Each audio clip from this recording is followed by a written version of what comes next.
اللہ اللہ اللہ اللہ اللہ اللہ اللہ۔ محبت بہت بڑی چیز ہے، بولو محبت بہت بڑی چیز ہے۔ میں آج آپ کو نبی پاک کی ایک محبت بتا دوں، سب سنیں گے؟ بولو انشاءاللہ سنیں گے، دل خوش ہو جائے گا۔ لیکن یہ 3 کام کریں گے، بولو کریں گے نہیں انشاءاللہ؟ ارے میرے پیارو، آپ کو معلوم ہے ہمارے نبی صلی اللہ علیہ وسلم نے دودھ پیا حضرت حلیمہ کا؟ بولو حضرت، تو حضرت حلیمہ بھی آپ کی ماں ہوئی، جیسے بی بی آمینہ آپ کی ماں ہے، حضرت حلیمہ بھی آپ کی ماں ہے۔ بس اتنا کہو گے کہ بی بی آمینہ سگی ماں ہے اور حضرت حلیمہ ریزائی یعنی دودھ پلانے والی ماں ہے، لیکن دونوں کا درجہ تو کس کا ہے؟ ماں کا ہے۔ اب حضرت حلیمہ کی ایک بیٹی جس کا نام شیمہ، بولو کیا نام؟ شیمہ۔ جب ہمارے نبی صلی اللہ علیہ وسلم بچپن میں جب دودھ پینے کے لیے حلیمہ کے یہاں گئے تو وہاں شیمہ بڑی تھی عمر میں، ہمارے نبی عمر میں مرتبے میں نہیں، عمر میں چھوٹے تھے، اور شیمہ بڑی تھی، تو شیمہ خیال رکھتی تھی ہمارے نبی صلی اللہ علیہ وسلم کا۔ خیر وہ زمانہ، دودھ پینے کا زمانہ ختم ہو گیا، پھر تو سب بڑے ہو گئے، جوان ہو گئے۔ اب جہاں شیمہ رہتی تھی وہ قبیلے کا نام قبیلہ بنو سعد، جو مکے سے دور قبیلہ بنو جہاں، اور وہاں ایسے اناج کا اکال پڑا، کھانے کے لوگوں کی پریشانی، پینے کی پریشانی۔ وہاں کی سارے قبیلہ بنو سعد کی عورتیں جمع ہوئی اور جمع ہو کر کہا کہ ہم سب عورتوں کو مل کے آگے بڑھنا پڑے گا اور کچھ نہ کچھ اپنے قبیلے کے واسطے ہم کو اناج پانی کا انتظام کرنا پڑے گا۔ تو چلو جب عورتوں کی جماعت تیار ہوئی تو اس میں بڑا کس کو بنایا جائے؟ تو کس کو بنایا؟ شیمہ کو۔ اب شیمہ پورے ساری عورتوں کے ساتھ وہاں قبیلہ بنو سعد سے چلے۔ مقصد کیا تھا؟ اناج، پانی، کھانے پینے کی ویوستھا ہو جائے، ہم سب ویوستھا لے کر ہمارے قبیلے میں آئے، کیونکہ ہمارے قبیلے کے بچے بھوکے پیاسے ہیں۔ اب یہ ویوستھا کرنے کے لیے پوری عورتوں کی جماعت چلی مکہ مکرمہ ہے۔ بولو کہاں پر آ گئے؟ مکہ میں آئے تو معلوم ہے 50% مکے کا بھی وہی حال ہے، یہاں بھی بارش نہیں ہے، یہاں بھی اناج نہیں ہے، یہاں بھی لوگ پریشان ہیں۔ تو کسی نے شیمہ کو کہا مدینے جاؤ، تمہارے بھائی بادشاہ ہے، شہنشاہ ہے، اور اتنا پیسہ آتا ہے اور اتنا پیسہ لوگوں میں لٹاتے، اپنے پاس کچھ نہیں رکھتے ہیں، سب کو دے دیتے ہیں۔ اور یاد ہے تمہارے بھائی کا نام یاد ہے؟ تو شیمہ نے کہا یاد ہے، محمد بن عبداللہ، محمد بن، نام محمد، اور ان کے ابا کا نام۔ اب کہا ان کے پاس جاؤ۔ تو کچھ لوگوں نے کیا کہا، اے شیمہ نہیں جانا، وہاں نہیں جانا، بہت بڑے بادشاہ ہیں، تم لوگ سب غریب ہو، تمہارے کپڑوں کے ٹھکانے نہیں ہے، وہ بہت بڑے بادشاہ ہے، اور بادشاہ کے دربار میں جانے کے لیے کچھ ہونا چاہیے۔ شیمہ نے جب سنا کہ میرے بھائی، بولو کون، مدینے میں ہے، کہا چلو چلتے ہیں۔ اب کوئی چھوٹا موٹا سفر نہیں تھا، 600 کلومیٹر کا سفر طے کرتے آج جہاں مسجد قباء ہے، قباء، وہاں شیمہ نے ساری عورتوں کو کھڑا کیا اور کہا کہ تم یہی رہو، اب میں اکیلی آگے جا رہی ہوں۔ اب شیمہ پوچھتے ہمارے نبی صلی اللہ علیہ وسلم کے دروازے سے 10 قدم دور کھڑی ہو گئی۔ وہاں کوئی شخص ملے، ان کو کہا جاؤ اندر جا کر محمد بن عبداللہ کو کہو، محمد بن عبداللہ کو کہو بہن آئی ہے۔ کون آئی ہے؟ اور کتنے زمانے کے بعد، کہاں دودھ پینے کے وقت کی ملاقات اور اب کی ملاقات، یعنی کئی سال گزر گئے۔ کہا جا کر کہو بہن شیمہ آئی ہے۔ تو جن کو کہا نا، انہوں نے کہا ہاں یہ ہمارے نبی کی کوئی بہن نہیں ہے، آپ واپس جائے۔ تو شیمہ نے کہا آپ پیغام تو پہنچاؤ، پیغام پہنچا دو، وہاں سے منع کر دیں گے میں یہاں سے چلی جاؤں گی، لیکن جواب تو لے کر آؤ۔ اوہ میرے دوستو، دل کو رلا دینے والی بات ہے، جہاں ہمارے نبی کو پیغام ملا، اور ہمارے نبی کچھ بھی کام میں ہوں گے اور پیغام ملا کہ شیمہ میری بہن آئی، اوہ ہمارے نبی کے آنکھوں میں اس وقت جو آنسو کی لڑیاں آئی ہے، اور کھڑے ہو گئے اور سیدھے اپنی چادر مبارک جو آپ کے کندھے مبارک پر تھی اس کو اٹھایا اور دروازے کے باہر آئے اور دیکھا، شیمہ کو دیکھا، کہا آؤ میری بہن آ جاؤ، اور کہا چادر بچھا دو۔ ہمارے نبی نے چادر بچھایا، کہا شیمہ زمین پہ چل کے نہیں آؤ گی، میری چادر ہوگی، اس پر تمہارے پاؤں ہوں گے اور تم چلتے ہوئے میرے پاس آؤ گی۔ یہ کہہ کر تو شیمہ پہلے تو گھبرائی، کہا نہیں محمد تم میرے پاس، کہا نہیں مجھے، تم کو میری چادر پہ سے ہی چل کر آنا ہوگا۔ خیر آئے، اس کے بعد میں کیا ہوا معلوم، شیمہ تھوڑی گھبرا رہی تھی، بھئی کوئی بھی گھبرائے، اتنے بڑے رعبدار چہرے والے ہمارے آقا صلی اللہ علیہ وسلم، تو ہمارے نبی نے ہنسنے ہنسانے کے لیے کیا کیا، اپنا یوں کندھے کو یوں اٹھایا، کہا دیکھو یہ نشان دکھا، یہ نشان دکھتا ہے؟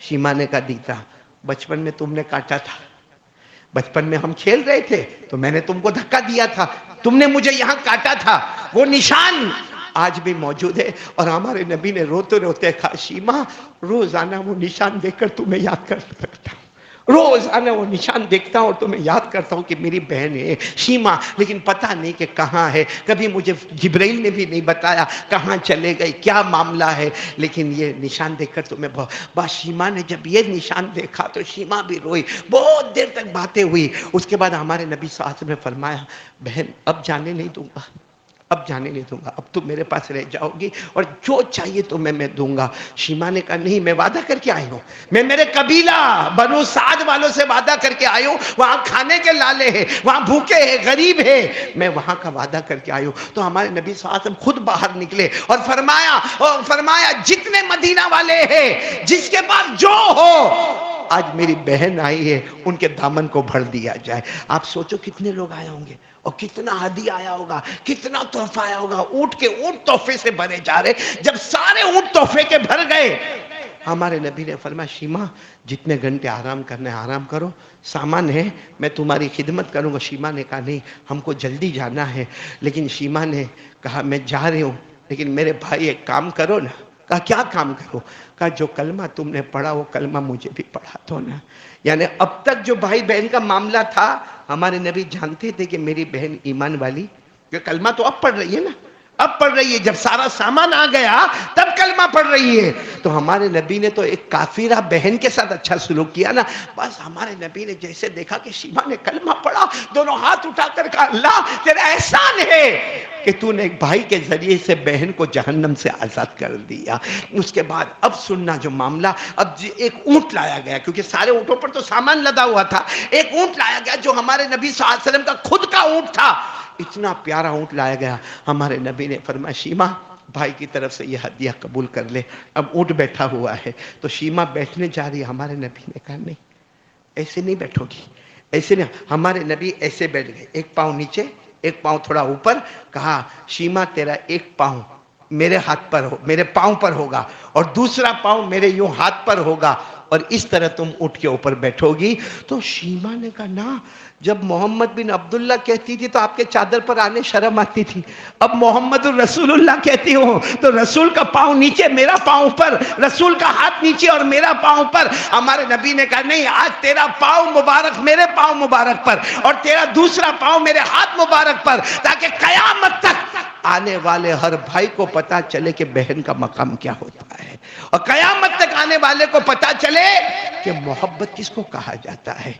میرے پیاروں اس طرح ہمارے نبی نے بٹھایا۔ اچھا بٹھا تو دیا تو شیما روتے روتے، عورت تھی نا، روتے روتے مجھے آپ کی بہت یاد آئے گی۔ ہمارے نبی کو وہ سمجھے کہ ابھی ہمارے نبی جا رہے، ہمارے نبی نے فرمایا نہیں دوسری عورتیں کہاں ہیں؟ کہا مسجد قباء کے پاس۔ ہمارے نبی نے فرمایا تیرے اونٹ کی رسی میں پکڑوں گا، مسجد قباء تک تجھے لے کر جاؤں گا۔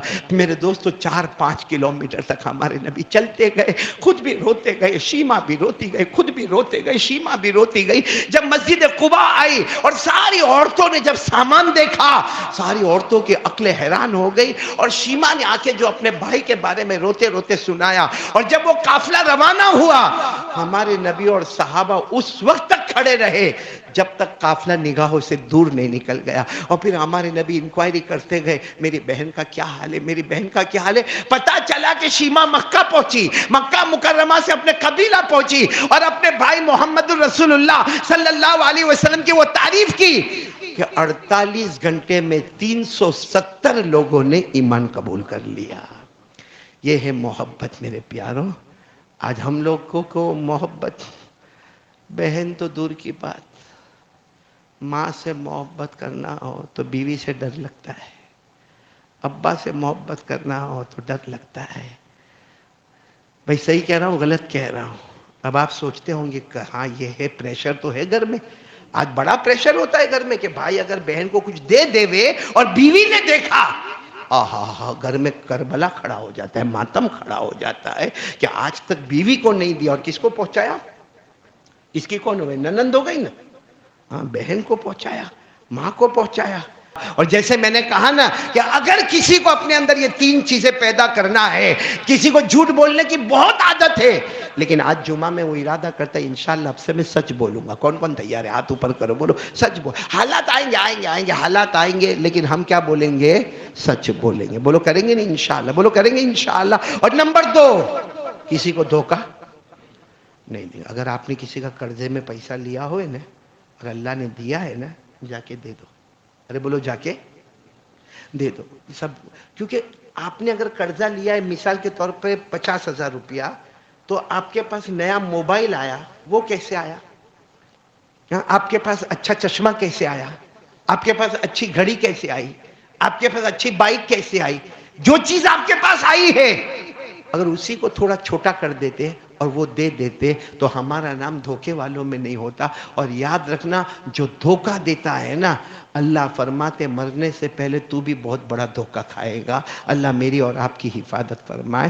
تو سچ بولیں گے۔ نمبر 2 بولو دھوکہ، اور نمبر 3 آپس میں محبت۔ کسی سے بات نہیں کرتے ہو، کر لو بات جا کے۔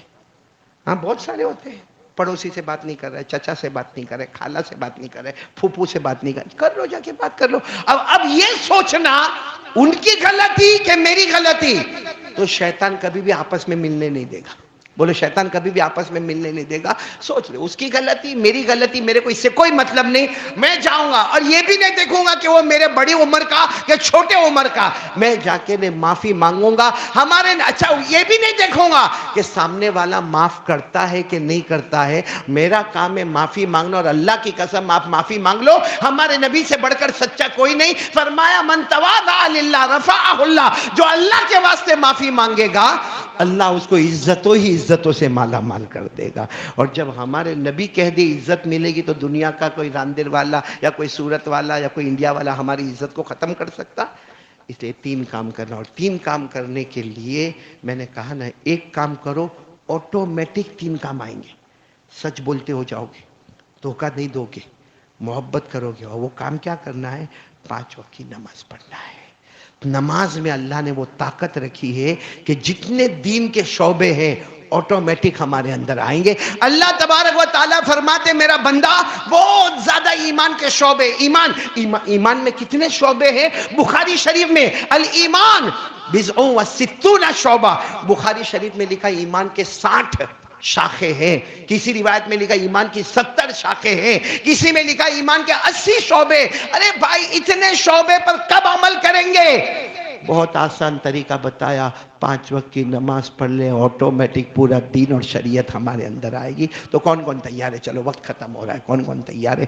سب پڑھیں گے، نماز پڑھیں گے انشاءاللہ، وہ تینوں باتیں ہماری زندگی میں آئے گی۔ اور میرے دوستو، جو میں نے حضرت شیمہ کا واقعہ سنایا، واقعتاً ہمارے دل کو ہلانے والا واقعہ ہے۔ اگر ہم اپنی بہن سے غلط سلوک کرتے ہو، بھائی سے، ماں سے، ابا سے، خاندان سے، دنیا والوں کے سامنے اچھے بنتے ہو اور گھر میں اور خاندان میں ہم برے ہو، تو سمجھنا اس سے بڑا برا آدمی کوئی نہیں ہوگا۔